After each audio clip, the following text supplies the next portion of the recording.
হুসাইনের মাথা ইয়াজিদ বাহিনী নিলেন। নেওয়ার পরে ইবনে জিয়াদের বাড়িতে গেলেন। ওখানে গিয়ে দেখলেন ওনার ঘরের দরজা বন্ধ। অবন্ধ পুরস্কারের আশায় ইয়াজিদের উদ্দেশ্যে রওনা দিলেন।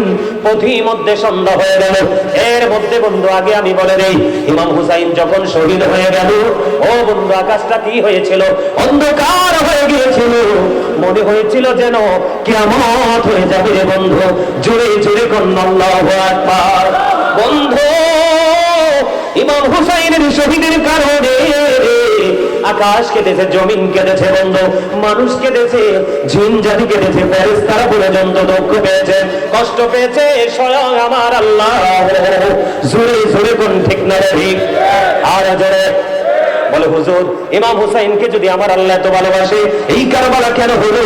এটা হলো আমাদের জন্য বড় ট্রেনিং এবং শিক্ষা।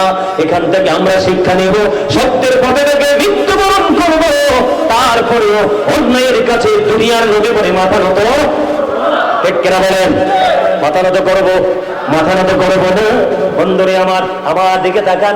এবার বন্ধু ইয়াজিদের পুরস্কারের আশায় রওনা হয়ে গেল। রাত্র হয়ে গেল, সন্ধ্যা ডানা মেরে দিল। ইয়াজিদ বাহিনী রাস্তার মধ্যে বন্ধু তাবু গাড়াচ্ছে, রাত্রটা থাকবে। যেখানে তারা তাবু গাড়াচ্ছিলেন ঠিক পাশেই ছিলেন একজন খ্রিস্টান, একজন খ্রিস্টান পাদ্রী। তিনি জানতে পারলেন, বুঝতে পারলেন ইমাম হুসাইন রাদিয়াল্লাহু তাআলা নবীজির কলিজার টুকরা মাথা নিয়ে যাচ্ছে ইয়াজিদের দিকে। তখন কি করলেন? ওই খ্রিস্টান পাদ্রী একটা ডাক দিলেন, আমাকে শুধু আজকে রাতের জন্য নবীর কলিজার টুকরার মাথাটা শুধু আমাকে আজকে রাতের জন্য দাও, তার বিনিময়ে আমি তোমাদেরকে দেব 10,000 দিরহাম। তারা রাজি হয়ে গেছে। কি হয়ে গেছে?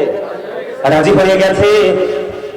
এই যে নবীজির কলিজার টুকরা ইমাম হুসাইন রাদিয়াল্লাহু তাআলা আনহুর মাথাটা, ও বন্ধু জান্নাতে যুবকদের সরদার, জান্নাতে যুবকদের লিডার, যিনি ওনার মাথা 10,000 দিরহামের বিনিময়ে আজকে রাতের জন্য খ্রিস্টানকে দিয়ে দিলেন।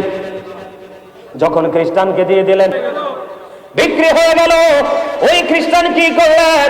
ইমাম হুসাইন রাদিয়াল্লাহু তাআলা আনহুর মাথাটা উঁচু একটা জায়গায় রাখলেন, অত্যন্ত পবিত্র সুগন্ধযুক্ত পানি দিয়ে ধৌত করলেন। ধৌত করে রেখে উপরের দিকে রেখে দিলেন, আর ওই পবিত্র চেহারার দিকে তাকিয়ে রইলেন। ওই খ্রিস্টান বললেন, আমি চাইয়া দেখলাম সারা রাত স্তব্ধ নূরানি একটা পাখি যেন তাকে তওয়াফ করতেছে। জোরে জোরে কন্না সুবহানাল্লাহ, আর জোরে কন্না সুবহানাল্লাহ। বন্ধুরে আমার, ধীরে ধীরে ধীরে ধীরে ওই রাত পুহিয়ে গেল। ইয়াজিদ বাহিনী কি করলেন? ইয়াজিদের কাছে বন্ধু ইমাম হুসাইনের পবিত্র এই মাথাটা নিয়ে গেলেন। ওই ইমাম হুসাইনের দাঁতের মধ্যে, পবিত্র দাঁতের মধ্যে ইয়াজিদ একটা তলোয়ার দিয়ে আঘাত করতে করতে বলতে লাগলো, আমার আওলাদের হত্যার প্রতিশোধ আমি নিয়ে নিলাম। জোরে জোরে কন্না নাউজুবিল্লাহ। দাঁতের মধ্যে যখন আঘাত করতেছিল, তখন একজন সাহাবী এখানে উপস্থিত ছিলেন। তিনি বললেন, এই ইয়াজিদ, তুমি কি গুস্তাখি করছো? কি বেয়াদবি করছো? তুমি কি আচরণ করছো? ইমাম হুসাইনকে আমার রাসূল চুমু খেয়েছে। জোরে জোরে কন্না সুবহানাল্লাহ। রোম সাম্রাজ্যের একজন খ্রিস্টান ছিলেন। কোন সাম্রাজ্যের? রোম সাম্রাজ্যের একজন খ্রিস্টান ছিলেন। ওই খ্রিস্টান এই দৃশ্য যখন দেখলেন, আরেকবার বলেন না নাউজুবিল্লাহ। ইমাম হুসাইনের দাঁতের মধ্যে যখন আঘাত করতেছে আর বিরূপ মন্তব্য করতেছে, তখন ওই খ্রিস্টান একটা ডাক দিয়ে বলল, রে ইয়াজিদ, তুই কেমন করে পারলি রে ওই রাসূলের কলিজার টুকরার সাথে এমন ব্যবহার করতে? দেখতে দেখতে দেখতে দেখতে একটা পর্যায়ে ইমাম হুসাইনকে ডাকা হলো। কিসের জন্য জানেননি? খেয়াল করেন, মানে দেখবেন এই যুগে ইয়াজিদ বাহিনীর তারা কিন্তু এইভাবে কাজ করে, অনেক সত্যকে গোপন করে আপনার সামনে কিন্তু একটা এমন ভাবে ফোকাস দেবে, আপনার কাছে মনে হবে পুরোপুরি সত্য, কিন্তু আসলে এটার ভিতরে অসংখ্য মিথ্যা। ঠিক করে বলেন? আমি বলেছিলাম, খেয়াল করেন, ইয়াজিদ মানে হলো কি, ভিতরে একটা বাহিরে আর একটা। যেমন ভিতরের বাহির, যেমন মুখে হলো ইসলামের প্রেমের কথা, আর অন্তরে হলো ইসলামকে ধ্বংস করার পায়ে তারা। এবার বন্ধু কি করলেন? ইমাম হুসাইনকে ডাকলেন। ডাকার পরে বন্ধু ওয়ালিদ বিন উতবা এবং মারওয়ান ইবনে হাকাম তারা একটা কামরার মধ্যে ডাকলেন ইমাম হুসাইন রাদিয়াল্লাহু তাআলা আনহু ওনার সঙ্গে কিছু যুবককে নিয়ে গেলেন। নিয়ে যাওয়ার পরে যুবকদেরকে বাইরে রাখলেন। কোথায়? বাহিরে রাখলেন। আর উনি ভিতরে গেলেন। যাওয়ার পর ওনাকে বললেন বায়াত গ্রহণ করার জন্য। তিনি না করে দিলেন। কি করে দিলেন? তিনি না করে দিলেন। না করে তিনি বীরের মতো তিনি বের হয়ে যাচ্ছিলেন। মারওয়ান ইবনে হাকাম একটা ডাক দিয়ে বলেন, ওয়ালিদ বিন উতবাকে একটা ডাক দিয়ে বললেন, তুমি তাকে আটকাও, কারণ তাকে যদি আজকে তুমি ছেড়ে দাও আর কখনো তাকে এইভাবে তুমি খুঁজে পাবে না। ওয়ালিদ বিন উতবা ছিলেন নবীর আহলে বাইতের প্রতি একটু সফট, সুবহানাল্লাহ বলেন না, একটু প্রেমময় ছিল। কি ছিল? একটু প্রেমময় ছিল বন্ধু। এরপরে কি করলেন? ইমাম হুসাইন বের হতে লাগলেন। এবার মারওয়ান ইবনে হাকাম বললেন এখনই হত্যা করার জন্য। কিন্তু বন্ধু, নবীর কলিজার টুকরা, যিনি খাবার আপেল চাইলে যার জন্য আপেল জান্নাত থেকে চলে আসে, সুবহানাল্লাহ বলেন না। একটুখানি কি বলবো, ইমাম হুসাইন কেমন? চাইলেই কি ওনাকে শহীদ করা যায়? ইমাম হুসাইন একদিন ছোট্ট মাঝখানে এক করে দেই বন্ধু। ইমাম হুসাইন ছোট্ট, মা খাতুনে জান্নাত ফাতেমার গলা জড়িয়ে ধরলেন।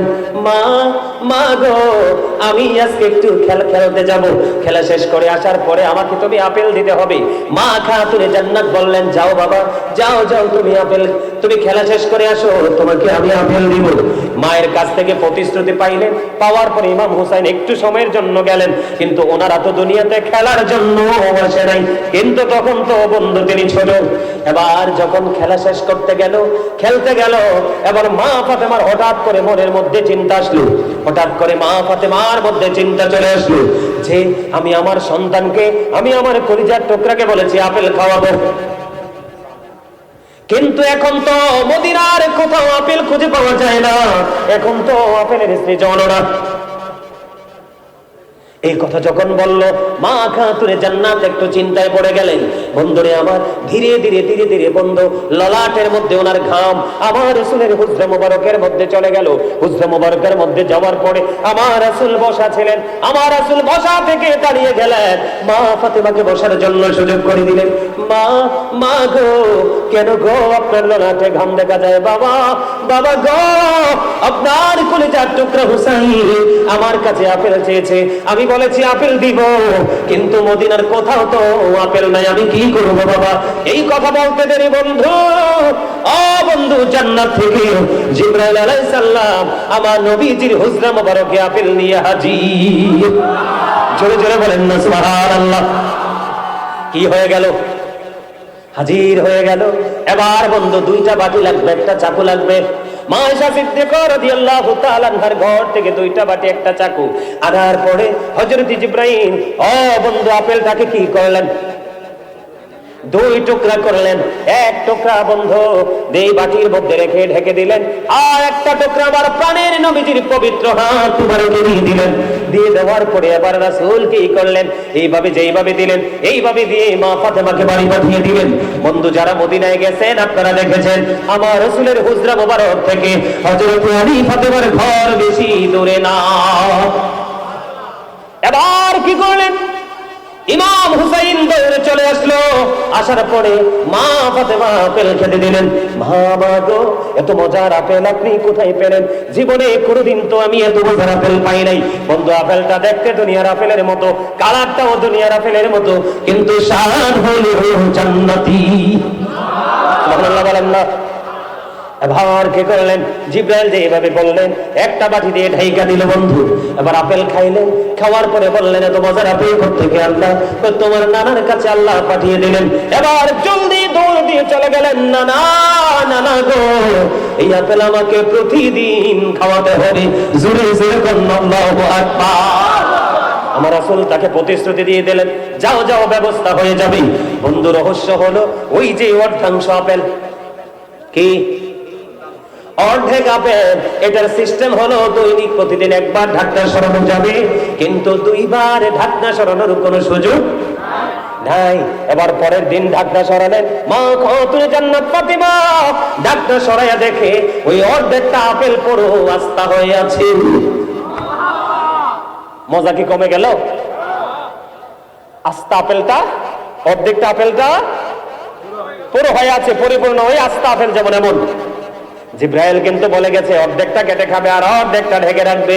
এমনি করে করে প্রতিদিন যখন ঢাকনা সরাতো এই আপেলটা পুরো আস্তা হয়ে থাকতো। এই আপেলটা 2 বছর পর্যন্ত যেমন ছিল ওই 2 বছর পর্যন্তই কেটে কেটে খেয়েছে। প্রতিদিন ভিন্ন ভিন্ন স্বাদ ছিল, প্রতিদিন এক রকমের স্বাদ না। 2 বছর পরে আল্লাহর কুদরতে আপেল বন্ধু পুরো অদৃশ্য হয়ে যায়। জোরে জোরে কন্যা সুবহানাল্লাহ। সেই ইমাম হুসাইনকে কি শহীদ করে দেওয়া হুট করে এত সহজ? কথা বলেন না, এত সহজ? এত সহজ না। এখান থেকে চলে গেল বন্ধু, ধীরে ধীরে ধীরে ধীরে বন্ধু গুরুত্বপূর্ণ জায়গাগুলো তুলে ধরতেছি। কুফা থেকে ইমাম হুসাইনের কাছে চিঠি আসলো মিনিমাম 150 চিঠি। কত? সর্বনিম্ন বলতেছে কত? 150 চিঠি। ওই চিঠি পেয়ে ইমাম হুসাইনের কাছে বায়াত গ্রহণ করার জন্য তারা আগ্রহ পোষণ করলো। কিন্তু কি করলেন? ইমাম হুসাইন যাওয়ার আগে বন্ধু মুসলিম বিন আকিলকে কুফায় পাঠালেন। মুসলিম বিন আকিল হুসাইনের পক্ষে বন্ধু বায়াত গ্রহণ করা শুরু করে দিল। কিন্তু ইয়াজিদ বাহিনী ওই দিক দিয়ে মুসলিম বিন আকিলের খবর জানার পরে ধীরে ধীরে ধীরে ধীরে আস্তে আস্তে করে মুসলিম বিন আকিলকে বন্ধু হত্যা করে ফেললো। ইন্না লিল্লাহি ওয়া ইন্না ইলাইহি রাজিউন। কিন্তু যখন অবস্থাটা ওই বন্ধু আমাদের অনুকূলে ছিল, ইমাম হুসাইন রাদিয়াল্লাহু তাআলা আনহুর অনুকূলে ছিল, তখনই কিন্তু ইমাম হুসাইন রাদিয়াল্লাহু তাআলা আনহুকে কুফায় আসার জন্য মুসলিম বিন আকিল আমন্ত্রণ জানিয়েছিলেন। কিন্তু এর মধ্যে আস্তে আস্তে করে ওই অবস্থার অবনতি হতে থাকলো বন্ধু। একদিক দিয়ে ইমাম হুসাইন কাছাকাছি চলে আসলো, আর একদিক দিয়ে মুসলিম বিন আকিলকে শহীদ করা হলো। ইন্না লিল্লাহি ওয়া ইন্না ইলাইহি রাজিউন। বন্ধুরে আমার, শাহাদাত বরণ করলো, এটা অনেক বড় ঘটনা। মুসলিম বিন আকিল স্থান ত্যাগ করেছেন, অনেক বড় ঘটনা। ওই মুনাফিকের মতো অর্থ ডোনার করে, অর্থ ডোনেশন দিয়ে মুসলিম বিন আকিলের সন্ধান বের করেছিলেন বন্ধু হয়ে। এগুলো অনেক ইতিহাস, অনেক লম্বা ঘটনা। দেখতে দেখতে ইমাম হুসাইন কারবালার প্রান্তর পর্যন্ত চলে আসলো। কিন্তু আসলেন যিনি, ওই ইয়াজিদ বাহিনীর পক্ষ থেকে যিনি বন্ধু আগাইয়া নিয়ে আসতেন, এর মধ্যে সবচেয়ে বড় বীর পুরুষ ছিল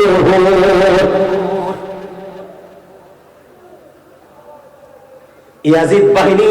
নবী এবং নবীর আহলে বাইত, নবীর পরিবার সকলকে কষ্ট দিয়েছে।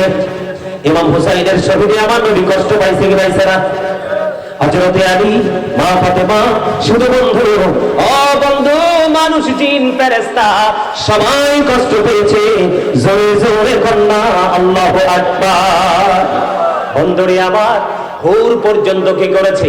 কুফা পর্যন্ত এগিয়ে আনার পরে ইমাম হুসাইনের সাথে তার হৃদয়ের মধ্যে বন্ধ প্রেম উদয় হলো। তার মনের মধ্যে তার মৃত আত্মাটা বন্ধু জাগ্রত হয়ে গেল। হুর ইমাম হুসাইনের কাছে তওবা করার জন্য আগ্রহ পোষণ করলো। ইমাম হুসাইনকে বলল, হে আলী মুকাম, আমি আপনার কাছে তওবা করতে চাই। এই মুহূর্তে যদি আমি তওবা করি আল্লাহ রাব্বুল আলামিন আমাকে কবুল করবে কিনা? ইমাম হুসাইন বললেন, সত্যিকারের প্রেম নিয়ে যদি তুমি তওবা করো আল্লাহ রাব্বুল আলামিন তোমাকে কবুল করে নেবে। জোরে জোরে কন্যা সুবহানাল্লাহ। সত্যি সত্যি বন্ধু কুফা পর্যন্ত এগিয়ে নিয়ে আসার পরে তার অন্তরে প্রেম পয়দা হলো, আহলে বাইতের প্রতি ভালোবাসা সৃষ্টি হলো। বন্ধুরে আমার, তিনি যখন তওবা করলেন, এবার ইমাম হুসাইন রাদিয়াল্লাহু তাআলা আনহুকে তাকে বললেন, তুমি নেমে আসো। এবার হুর বললেন, না না না, আমি নামবো না, আমি আপনার পক্ষ হয়ে সর্বপ্রথম শহীদ হব, আর আমার এই দেহটাই আপনার কদমে গিয়ে পড়বে। জোরে জোরে কন্যা সুবহানাল্লাহ। এখানে একটা জিনিস স্পষ্ট বন্ধু, একবারে ইমাম হুসাইনকে এবং ওনার সঙ্গীদেরকে শহীদ করার জন্য ইয়াজিদ বাহিনীর একেবারে মুখোমুখি আনার পরেও ও বন্ধু অনুতপ্ত হওয়ার কারণে, আহলে বাইতের প্রেমের কারণে আল্লাহ রাব্বুল আলামিন এই ভয়ঙ্কর অপরাধীকে আমার আল্লাহ কবুল করে নিয়েছে। জোরে জোরে কন্যা সুবহানাল্লাহ। বন্ধুরে আমার, দেখতে দেখতে একেবারে কারবালার সন্নিকটে চলে আসলো। বন্ধুরে আমার, জয়নব প্রশ্ন করলেন, চতুর্দিকে ইয়াজিদ বাহিনী তাদেরকে শহীদ করার জন্য চতুর্দিক দিয়ে বন্ধু প্রহরা দিচ্ছে, তাদের সাথে কারবালা হবে, যুদ্ধ হবে, শহীদ করে দেবে। জয়নব প্রশ্ন করলেন, ভাই, ইয়াজিদ বাহিনী আমাদেরকে শেষ করার জন্য, ধ্বংস করার জন্য চতুর্দিক দিয়ে তারা অপেক্ষা করতেছে, অপেক্ষার প্রহর গুনতেছে।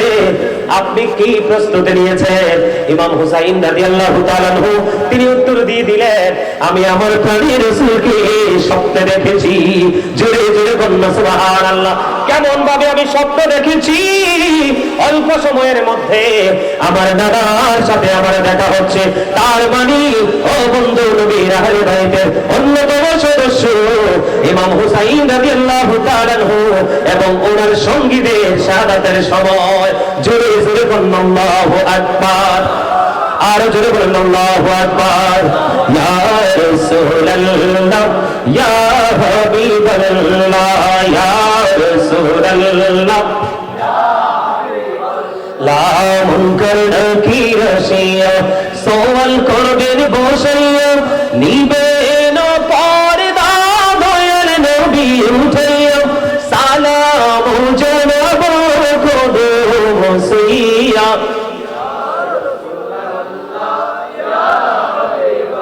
লা ইয়া রাসূলুল্লাহ আসসালাতু সালামু আলাইকা ইয়া রাসূলুল্লাহ। জোরে জোরে বলেন আলহামদুলিল্লাহ। দেখতে দেখতে দেখতে দেখতে অনেক কিছুর পরে একেবারে মুহররমের 10 তারিখে একেবারে শাহাদাতের ধার প্রান্তে নবীর আহলে বাইতের অন্যতম সদস্য ইমাম হুসাইন রাদিয়াল্লাহু তাআলা আনহু সহ ওনার সঙ্গীরা। বন্ধুরে আমার, ইমাম হুসাইনের সঙ্গীদের যুদ্ধ হলো। যুদ্ধ করতে করতে করতে করতে একক যুদ্ধ শুরু হয়ে গেল। এদিকে তাকান। একক যুদ্ধ যখন শুরু হলো, সর্বপ্রথম আলী আকবর যুদ্ধের ময়দানে যাওয়ার জন্য প্রস্তুতি নিলেন।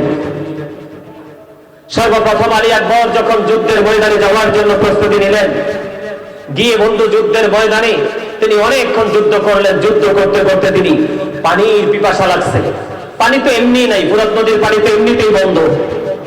ইয়াজিদ বাহিনী তো নবীর, যেই নবীর কারণে আল্লাহ রাব্বুল আলামিন কুল কায়নাত সৃষ্টি করেছেন, সব সৃষ্টি করেছেন, সেই নবীর কলিজার টুকরার জন্য ফুরাত নদীর পানি বরাদ্দ বন্ধ করে দিয়েছে কে? ইয়াজিদ বাহিনী। নাউজুবিল্লাহ বলেন না, আরো জোরে বলেন। যুদ্ধের ময়দানে গেল। যুদ্ধ করতে করতে করতে করতে তারপরে বাবার কাছে ছুটে আসলেন, বাবা গো আমাকে একটু পানি দাও। আলী আকবর যখন বললেন, এবার ইমাম হুসাইন রাদিয়াল্লাহু তাআলা আনহু একটা ডাক দিয়ে বলল, বাবা বাবা গো, আমার যখন প্রায় সময় পানি যখন চাইতাম, আমার যখন আমার নানার কাছে পানির কোনো ব্যবস্থা থাকতো, আমার নানা আমার দিকে নানার জিহ্বা মোবারক বের করে দিত, আমি আমার নানার জিহ্বা চোষের প্রশান্তি পেতাম। জোরে জোরে বলুন সুবহানাল্লাহ। বাবা বাবা গো, তুমি যেমনি ভাবে পিপাসায় কাতর, ঠিক তেমনি ভাবে আমারও পিপাসা। ও বন্ধু, শুষ্ক জিহ্বাটা বের করে দিল, শুষ্ক জিহ্বাটা বের করে দিল। ওই হযরত ইমাম হুসাইন রাদিয়াল্লাহু তাআলা আনহুর জিহ্বাটা চুষে চুষে চুষে যখন শেষ হলো, আবার তিনি পুনরায় যুদ্ধের ময়দানে গেল। যুদ্ধের ময়দানে যাওয়ার পরে ইয়াজিদ বাহিনীর উপর আবার আক্রমণ চালালেন। চালাইতে চালাইতে ইয়াজিদ বাহিনীর তীর এসে ইমাম আলী আকবরের বন্দুকের মধ্যে বিঁধল। জোরে জোরে বলেন না ইন্না লিল্লাহি ওয়া ইন্না ইলাইহি রাজিউন। ইমাম আলী আকবর শাহাদাত বরণ করলেন। ইমাম হুসাইন দৌড়ে চলে গেলেন। যাওয়ার পরে ওখান থেকে ও বন্ধু ওনাকে কাঁধে করে তাঁবুর দিকে নিয়ে আসলেন। জোরে জোরে বলেন আল্লাহু আকবার। একবার বলেন না নাউজুবিল্লাহ। আলী আকবর শাহাদাত বরণ করে ফেললেন। এবার আহলে বাইতের বন্ধু অন্যতম সদস্য আরেকজন বের হয়ে আসলো, হযরতে হাসান রাদিয়াল্লাহু তাআলা আনহুর কলিজার টুকরা হযরতে কাসিম রাদিয়াল্লাহু তাআলা আনহু। আবার বললেন, ইমাম হুসাইনের কাছে অনুমতি চাইলেন। উনি বন্ধু অনুমতি দিলেন। ওই কারবালার ময়দানে লেগে গেলেন। কাসিম রাদিয়াল্লাহু তাআলা আনহু যুদ্ধ করে শাহাদাত বরণ করলেন। জোরে জোরে কন্যা ইন্না লিল্লাহি ওয়া ইন্না ইলাইহি রাজিউন। ওখান থেকে ওনার দেহটা আবার তিনি এনে বন্ধু ওই কি করলেন, তাঁবুর কাছে রাখলেন। তাঁবুর কাছে রেখে ও বন্ধু তিনি কি করলেন, বসে বসে ভাবতেছেন। ঠিক এমন সময় কাসিম রাদিয়াল্লাহু তাআলা আনহু ইন্তেকালের পরে বন্ধুরে আমার ওই হযরতে আলী আসগর শাহাদাত বরণ করেছে। ছোট্ট শিশু ছিল, তাই না? একেবারে ছোট্ট শিশু আলী আসগরকে তীর মারলো, তার জীবনটা নিয়ে নিল। জোরে জোরে কন্যা নাউজুবিল্লাহ, আরে আরো জোরে কন্যা নাউজুবিল্লাহ। আস্তে আস্তে করে যুদ্ধের পালা শেষ, এবার বাকি আছে কে? ইমাম হুসাইন রাদিয়াল্লাহু তাআলা আনহু। কিন্তু ইমাম হুসাইনকে কিভাবে তারা আক্রমণ করবে সাহস পাচ্ছে না। কিসের জন্য? সত্য এবং মিথ্যার পার্থক্য করার জন্য, ঠিক কিনা বলেন? ইয়াজিদ বাহিনী ছিল সোজা কোন দিকে? কোরআন হাদিসের আইনের বাহিরে। আর ইমাম হুসাইন রাদিয়াল্লাহু তাআলা আনহুর সঙ্গীরা ছিল কোরআন সুন্নাহর আইনকে প্রতিষ্ঠিত করার পক্ষে, ঠিক কিনা বলেন? ধীরে ধীরে যুদ্ধের ইতিহাস, কারবালার ইতিহাস বলে কেউ শেষ করতে পারবে না, অনেক বড় ইতিহাস। এবার ইমাম হুসাইন রাদিয়াল্লাহু তাআলা আনহুর পালা, কিন্তু কেউ সাহস পাচ্ছে না ইমাম হুসাইনকে দেখতে দেখতে যৌথভাবে ওনার উপর আক্রমণ চালানো। নাউজুবিল্লাহ বলেন না, আরে ধরে যৌথভাবে কি করলো? আক্রমণ চালানো। এবার সীমার যখন আক্রমণ চালাইতে চালাইতে, যুদ্ধ করতে করতে সীমার যখন ইমাম হুসাইনের কাছে বন্ধু চলে গেল, এবার ইমাম হুসাইন একটা ডাক দিয়ে বলল, সীমা এখন কি নামাজের সময় কর? আমার একটু সময় দাও, আমাকে একটু সময় দাও, আমি জীবনের শেষ নামাজটুকু আদায় করে নিই। সময় দেওয়া হলো, জোহরের নামাজ আদায় করলেন। জোহরের নামাজ যখন আদায় করলো, সীমার ওনার ওই পবিত্র দেহ থেকে মাথা মোবারক আলাদা করার জন্য বন্ধুর কাছে চলে গেল।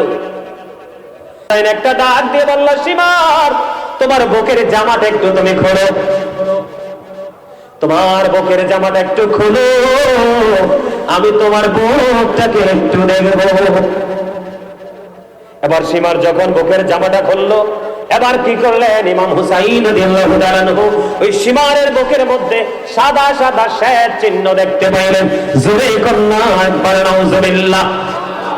আমার রাসূল বলে গেছে, সাদা দাগের কিছু কুকুর আমার বাগানকে হরণ করে নিয়ে যাবে। তখন ওই সীমার কি করলেন, সীমারের মধ্যে দেখলেন যখন সাদা সাদা চিহ্ন, ইমাম হুসাইন একটা ডাক দিয়ে বলল, সীমার রে তুই বুঝি সেই বদকিসমত, কারণ আমার নানা বলে গেছে রে, সাদা দাগের কুকুর ওনার বাগানকে হরণ করে নিয়ে যাবে। জোরে জোরে কন্যা আরেকবার নাউজুবিল্লাহ, আর জোরে বলেন না নাউজুবিল্লাহ। বন্ধুরে আমার, এবার কি করলেন, ইমাম হুসাইন রাদিয়াল্লাহু তাআলা আনহুকে শহীদ করে দিলেন। ইন্না লিল্লাহি ওয়া ইন্না ইলাইহি রাজিউন। বন্ধুরে আমার, এই উত্তপ্ত এই কারবালার ময়দানে ধুলাবালিতে ইমাম হুসাইন এবং ওনার সঙ্গীদের যে মাথা আছে, ইয়াজিদ বাহিনী তাদেরকে শাহাদাত করার পরেও, শহীদ করার পরেও তারা ক্ষান্ত হয়নি। বন্ধু, তারা কি করেছে, তাদের এই পবিত্র মাথার উপরে, চেহারার উপরে ঘোড়া দিয়ে প্রদর্শিত করেছিল। জোরে জোরে কোন নাউজুবিল্লাহ, আর জোরে বলেন না নাউজুবিল্লাহ। ইয়াজিদ বাহিনীর প্রতিহিংসার জাল কিন্তু আমরা এখনো দেখতে পাই, ঠিক কিনা বলেন? আমাদের যে আল্লামা শহীদ নুরুল ইসলাম ফারুকী মাদ্দাজিল্লাহু আলাইহি হত্যা করা হয়েছিল, ঠিক ওই কারবালা থেকে কোন অংশেই বন্ধুর কম ছিল না, ঠিক কিনা বলেন? আমার দিকে তাকান, আমি দেখাই আপনাদেরকে। বন্ধুরে আমার, এই যে দেখেন দাগ আছে, দেখেন আসেনি, এই যে দেখেন আসেনি, আমার এই শরীরের মধ্যে অনেক দাগ। বন্ধু, ইয়াজিদ বাহিনীর আক্রমণ বড় ভয়ঙ্কর, ইয়াজিদ বাহিনীর অত্যাচার, আমার এই হাঁটুর মধ্যে, শরীরের মধ্যে অনেক দাগ। বন্ধুরে আমার, এক মাহফিলে গেলাম, নবীকে যখন বললাম নূর, কে নবীকে যখন বললাম নূর, ওই ইয়াজিদের প্রেতাত্মা বলতেছে, ইতা নূর কোথায় পাইছুন? কে ইতা? ইতা আমার মাতে কইতা মত খোদাই, ইতা নূর খোদাই পাইছুন? আমি কি ইতা নূর কোরআনে পাইছি? এই কথা বলতে দেরি, এইরকম আজকের মতো একটা কোরআন শরীফ আছে, দুইটা কোরআন শরীফ ছিল। একটা কোরআন শরীফের 19 পারার মধ্যে বৃদ্ধাঙ্গুলটা ঢুকাই এইভাবে আমার বুকের সাথে লাগায় রাখলাম, আর একটা কোরআন শরীফ ছিল বন্ধু এইভাবে আমার পাশে ছিল। ওই ইয়াজিদের বংশধর একটা লাথি দিয়েছে, মাইক্রোফোন সিস্টেম সহ কোরআন শরীফ সহ বন্ধু নিচে গিয়ে পড়েছে। জোরে জোরে কন্যা নাউজুবিল্লাহ, আর জোরে কন্যা নাউজুবিল্লাহ। এটা আমার প্র্যাকটিক্যালি 2018 সালের ঘটনা, 2017 সালের ঘটনা বন্ধু। আমি নিজে চোখে দেখেছি, অবাক হয়ে গেলাম, এরাও কি আলেম? নাউজুবিল্লাহ বলেন না। ওই দিনের এই আক্রমণ আমার এই শরীরের মধ্যে বন্ধু, পিচ ঢালা রাস্তার কাজ চলছিল, এইগুলোর মধ্যে পাথর ঢুকে গেছিল, এগুলোর মধ্যে পাথর ঢুকে গেছিল, এই হাঁটুর মধ্যে পাথর ঢুকে গেছিল, অনেক কষ্ট পেয়েছে বন্ধু। আজকের দিনে আপনারা দেখবেন, ও বন্ধু, মাজার ভেঙ্গে শুধু থামতো নয়, মাজার থেকে লাশ পর্যন্ত বের করার পায় তারা। কথা বলেন না কেন? আরো জোরে বলেন। আপনি সত্য বললে আপনাকে যেই কোনো একটা ট্যাগ লাগিয়ে দেয়, ঠিক কিনা বলেন? ইয়াজিদ বাহিনী যদি সুযোগ পায় রে, ওই আমার নবীজির রওজা পর্যন্ত ভাঙতে দ্বিধা করবে না, ঠিক কিনা বলে? এরা কিন্তু ধীরে ধীরে মাথা ছাড়া দিচ্ছে বন্ধু। ইমাম হুসাইনকে শহীদ করে দিয়েও ক্ষান্ত হয় না ইয়াজিদ বাহিনী বন্ধু, তাদের পবিত্র চেহারার উপরে পদদলিত করেছে। ও বন্ধু, এরপরে তারা ইমাম হুসাইনকে শহীদ করেছেন শুধুমাত্র দুনিয়ার পুরস্কারের জন্য। কিসের জন্য? আরো জোরে কোন? এখানে অন্য কিছু আসেনি? মনে করছে ইমাম হুসাইনের মাথা যদি ওই ইয়াজিদের কাছে নিয়ে যেতে পারি, দামেস্কে যদি যেতে পারি, বড় ধরনের কোন পুরস্কার দিবে। জোরে জোরে কন্যা নাউজুবিল্লাহ। বন্ধুরে আবার, ও বন্ধু, ইমাম হুসাইনের মাথা ইয়াজিদ বাহিনী নিলেন, নেওয়ার পর ইবনে জিয়াদের বাড়িতে গেলেন, ওখানে গিয়ে দেখলেন ওনার ঘরের দরজা বন্ধ। ও বন্ধু, পুরস্কারের আশায় ইয়াজিদের উদ্দেশ্যে রওনা দিলেন, পথি মধ্যে সন্ধ্যা হয়ে গেল। এর মধ্যে বন্ধু আগে আমি বলে দেই, ইমাম হুসাইন যখন শহীদ হয়ে গেল, ও বন্ধু, আকাশটা কি হয়েছিল? অন্ধকার হয়ে গিয়েছিল, মনে হয়েছিল যেন কিয়ামত হয়ে যাবে রে বন্ধু। জোরে জোরে কন্যা আল্লাহু আকবার।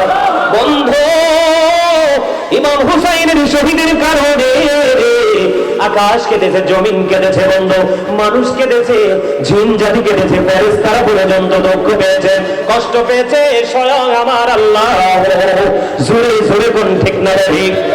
আর জোরে বলে, হুজুর, ইমাম হুসাইনকে যদি আমার আল্লাহ এত ভালোবাসে, এই কারবালা কেন হলো? এটা হলো আমাদের জন্য বড় ট্রেনিং এবং শিক্ষা। এখান থেকে আমরা শিক্ষা নেব, সত্যের পথে থেকে মৃত্যুবরণ করব, তারপরেও অন্যায়ের কাছে দুনিয়ার লোভে পড়ে মাথা নত, ঠিক কিনা বলেন? মাথা নত করবো, মাথা নত করবো না। বন্ধুরে আমার, আমার দিকে তাকান। এবার বন্ধু, ইয়াজিদের পুরস্কারের আশায় রওনা হয়ে গেল। রাত্র হয়ে গেল, সন্ধ্যা ডানা মেরে দিল। ইয়াজিদ বাহিনী রাস্তার মধ্যে বন্ধু তাবু গাড়াচ্ছে, রাত্রটা থাকবে। যেখানে তারা তাবু গাড়াচ্ছিলেন, ঠিক পাশেই ছিলেন একজন খ্রিস্টান, একজন খ্রিস্টান পাদ্রী। তিনি জানতে পারলেন, বুঝতে পারলেন ইমাম হুসাইন রাদিয়াল্লাহু তাআলা নবীজির কলিজার টুকরা মাথা নিয়ে যাচ্ছে ইয়াজিদের দিকে। তখন কি করলেন? ওই খ্রিস্টান পাদ্রী একটা ডাক দিলেন, আমাকে শুধু আজকে রাতের জন্য নবীর কলিজার টুকরার মাথাটা শুধু আমাকে আজকে রাতের জন্য দাও, তার বিনিময়ে আমি তোমাদেরকে দেব 10,000 দিরহাম। তারা রাজি হয়ে গেছে। কি হয়ে গেছে? রাজি হয়ে গেছে। এই যে নবীজির কলিজার টুকরা ইমাম হুসাইন রাদিয়াল্লাহু তাআলা আনহুর মাথাটা, ও বন্ধু, জান্নাতে যুবকদের সরদার, জান্নাতে যুবকদের লিডার, যিনি ওনার মাথা 10,000 দিরহামের বিনিময়ে আজকে রাতের জন্য খ্রিস্টানকে দিয়ে দিলেন। যখন খ্রিস্টানকে দিয়ে দিলেন, শেষ করে দিচ্ছি, যখন খ্রিস্টানকে দিয়ে দিলেন, আমার দিকে তাকান বন্ধু, গুরুত্ব দিয়ে শোনেন এরা কিভাবে টাকার ব্যবসা করে। আপনারা দেখবেন এখন কিছু মানুষ বন্ধু ইসলামের নাম নিয়ে, ইসলামের লেবাস নিয়ে বাংলাদেশে নির্বাচন করতে চায়, তাদের মুখে ইসলামের কথা আর অন্তরে ইসলাম ধ্বংসের পায় তারা। আপনারা দেখেন কি দেখেন না? আজকে দেখলাম আপনাদের চট্টগ্রামের একজন বড় নেতা নাকি জামাতের, কার? জামাতের একজন বড় নেতা, সে বলতেছে আল্লাহ সিদ্ধান্ত নিয়ে নিয়েছে, এবার জামাতকে ক্ষমতায় বসাবে। আপনারা বলেন, আমার সাথে আমার ভাই আছে, আপনি বলেন এই বক্তব্য কুফরির সমতুল্য কিনা? কথা বলেন না, আমি আপনাকে বলি না। আপনারা বলেন, আল্লাহ কি কোনো কিছু করতে সিদ্ধান্ত নিতে হয়? আল্লাহর সামনে কিভাবে কথা বলতে হয়, আল্লাহর ব্যাপারে কিভাবে কথা বলতে হয়, কিভাবে বন্ধু শব্দ চয়ন করতে হয় এটা যে জানে না সে নাকি আবার ইসলাম যুক্ত করে ঠিক কিনা বলেন? আমার কথা বলেন না কেন? বন্ধুরা আমার, আপনারা দেখেছেন, তারা দেখেন, আমি আপনাদেরকে একটুখানি বলে দিই, একটু বলার দরকার আছে। আপনারা আমার কারণ এটা ঈমান আকীদার ব্যাপার। কথা বলেন না কেন? এটা নির্বাচন বা ভোটের ব্যাপার না। আপনারা বলেন আল্লাহ কি কোনো কিছু করতে সিদ্ধান্ত নিতে হয়?